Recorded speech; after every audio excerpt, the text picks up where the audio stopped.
दोस्तों नमस्कार, मैं विनोद शर्मा पॉलिटिकल चौपाल से। देश में श्रम कानून बदलाव हुआ है और इस पर विभिन्न श्रम संगठन आपत्ति जता रहे हैं। सरकार का दावा है कि श्रम कानूनों में बदलाव से श्रमिकों की समस्या हल होगी और उन्हें काफ़ी कुछ राहत मिलेगी। हकीकत क्या है, इस मुद्दे पर हमने भारतीय जनता पार्टी के राष्ट्रीय प्रवक्ता गोपाल कृष्ण अग्रवाल जी से बात की। गोपाल कृष्ण अग्रवाल जी ने इन मुद्दों पर विशेष रूप से प्रकाश डाला। करते हैं बात विभिन्न मुद्दों पर। गोपाल जी नमस्कार। नमस्कार। गोपाल जी बताइए कि जो श्रम कानूनों में बदलाव हुआ है और उस पर जो लोग आपत्ति कर रहे हैं, खास तौर पर श्रम कानून के बदलाव की जरूरत सरकार को क्यों पड़ी है? देखिए, सबसे पहले बात तो ये है कि कोई जो कह रहा है कि श्रम कानून में बदलाव कर दिए हैं, बदलाव नहीं है। अभी लगभग 44 कानून थे जो अलग अलग लोगों को अलग अलग हिस्सों में उनकी कंप्लायंस सब लोगों को करनी पड़ती थी। चाहे छोटे लघु उद्योग हों, बड़े उद्योग हों, बड़े मझले उद्योग हों, माइक्रो उद्योग हों, उन सबको उन 44 कानूनों का पालन अनुपालन करना पड़ता था। कई तो रजिस्ट्रेशन करने थे, जिसके कारण उनकी बहुत सारी समस्याएं थी। इंस्पेक्टर राज की बात होती थी।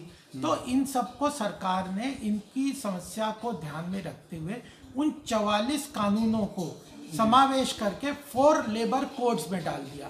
तो अब एक तो 4 लेबर कोड में 4 हिस्सों में उनको बांटा है और उन 4 हिस्सों में जो श्रमिकों की समस्याओं का और उनकी कंप्लायंसेस को, रेगुलेशंस को पूरी तरह से स्पष्ट रूप से किया है। 4 तरीके के महत्वपूर्ण बातें होती है। एक तो होता है कि जो श्रमिकों को मिनिमम वेजेस की बात होती है कि उसको कितना मेहनताना मिले। तो जो न्यूनतम वेजेस है, मिनिमम वेजेस वाला है, एक तो जो कोड है वो उसके ऊपर उसकी सारी चीजों को देखता है, न्यूनतम वेज कितनी देनी है। दूसरी जो कोड है वह है सोशल सिक्योरिटी का।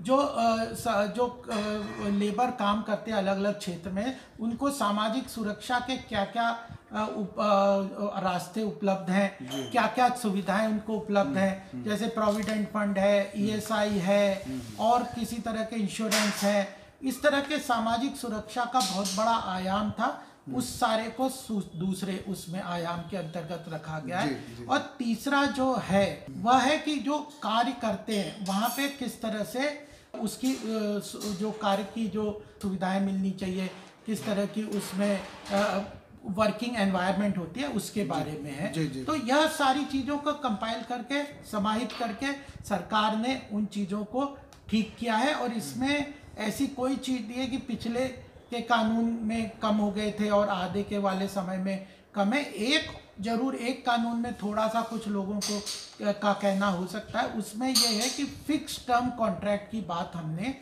की है, जिसके बारे में कुछ लोगों को बात होती है। तो जब उसकी बात आएगी तो मैं आपको डिटेल में बताऊंगा कि वह कैसे मजदूरों के हित का कानून है। नहीं बताइए, स्पष्ट करिए, क्योंकि हमारे श्रोताओं को पता लगे कि फिक्स टर्म्स कॉन्ट्रैक्ट क्यों लाया गया। देखिए, सबसे बड़ी बात क्या है कि हमारे यहाँ पे मजदूर दो क्षेत्र में काम करते हैं, असंगठित क्षेत्र और संगठित क्षेत्र। मात्र 7% हमारे यहाँ देश में मजदूर हैं जो फैक्ट्रियों में और संगठित क्षेत्र में काम करते हैं। बाकी 93% जो हमारे यहाँ के मजदूर लोग हैं वो असंगठित क्षेत्र में काम कर रहे हैं। और असंगठित क्षेत्र में जो लोग काम करते हैं उन लोगों को कई तरह की सुविधाएं बिल्कुल नहीं मिलती और उनको भी सुविधाएं मिलनी चाहिए। और जब अगर आप सरकार के ऊपर जो प्राइवेट सेक्टर और जगह जगह पे अगर आप गवर्नमेंट ये कह देती है कि आप नौकरी से नहीं निकाल सकते, तो ऐसी इंडस्ट्रीज जो साइक्लिकल होती है, जैसे कुछ होती है सीजनल इंडस्ट्रीज होती है, कुछ बिजनेस साइकिल से चलती है, कुछ इंडस्ट्रीज में आने वाले समय में कुछ प्रॉब्लम आ गई तो वो उसे बंद करना पड़ता है। इस तरह की इंडस्ट्रीज में अगर एम्प्लॉयमेंट को कंपलसरी कर देंगे तो लोग, प्राइवेट सेक्टर से इन्वेस्टमेंट ही नहीं आ रहा था, तो इंडस्ट्री ना लगे, इसकी बजाय इंडस्ट्री लगे। और उन इंडस्ट्री वालों को अगर कोई मुसीबत आ जाए, साइक्लिकल क्षेत्र की इंडस्ट्री भी लगे, सीजनल क्षेत्र की भी इंडस्ट्रीज लगे और जो रिस्क होता है उसको भी कंपाइल करके, तो इसलिए उनको एक फिक्स टर्म कॉन्ट्रैक्ट का ऑप्शन दिया गया।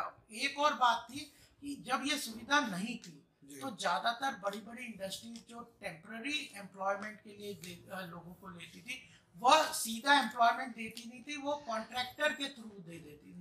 70-75% बड़ी बड़ी इंडस्ट्रीज में भी जो कामगार हैं जी जी वह कॉन्ट्रैक्ट पे से, यानी उन्होंने सब कॉन्ट्रैक्ट दे दिया, तो जो सब कॉन्ट्रैक्ट में का जो मजदूर होता है उसको किसी भी तरह का बेनिफिट इंडस्ट्री नहीं देती।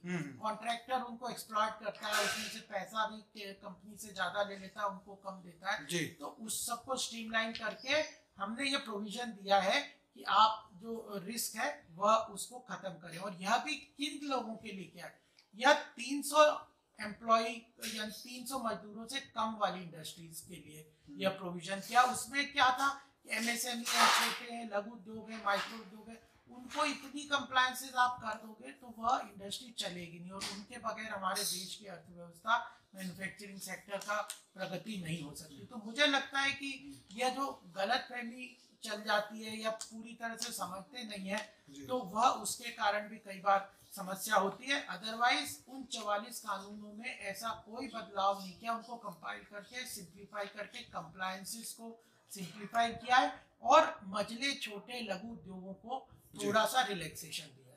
अच्छा, अभी क्या है कि मिनिमम जो वेतन है वो 15,000 है, उसको भी बहुत सारे कर्मचारी, बहुत सारी जगह ऐसा है जो आंगनवाड़ी है, जो दूसरे क्षेत्रों में काम करते हैं, तो कुछ श्रमिक संगठनों की मांग ये है कि मिनिमम वेतन सब पे लागू किया जाए, उससे कम ना दिया जाए। और बल्कि लोगों ने मांग की थी कि 18,000 होना चाहिए, वो 15,000 है, लेकिन उससे कम सैलरी नहीं होनी चाहिए। इस बात पे भी श्रमिक संगठनों को आपत्ति है कि जो इसमें इस बात को सुनिश्चित नहीं किया गया है कि उनकी जो कैटेगरीज हैं श्रमिकों की वो उस दायरे में लाई जाए। नहीं, देखिए, अगर मिनिमम वेज वाला जो बिल है, कोड है, जी। वह तो इसी बात को कहता है। मैं तो कह रहा हूँ कि जो श्रमिक यूनियंस वगैरह कह रहे हैं वह केवल मात्र 7% लोगों की बात करते हैं इंडस्ट्रीज में जो काम कर रही है, ऑर्गेनाइज इंडस्ट्री। असंगठित क्षेत्र के श्रमिकों को तो हम लोगों ने पहली बार इसके अंदर दायरे में लेके आए, तो यह बहुत बड़ा देश की आवश्यकता है। असंगठित क्षेत्र के लोगों को भी रेगुलर श्रमिक फॉर्मल सेक्टर में हम लेके आए और उनके ऊपर मिनिमम वेज वगैरह के जो कानून है वह भी उनके ऊपर भी लागू हो, तो यही प्रयास हम लोगों का है। और इन लेबर कानूनों का एक चीज और हमें समझना चाहिए कि लेबर जो कानून है वह कॉन्करेंट लिस्ट में है। प्रदेश सरकारें भी उस पर कानून बनाती है, केंद्र सरकार भी कानून बनाती है।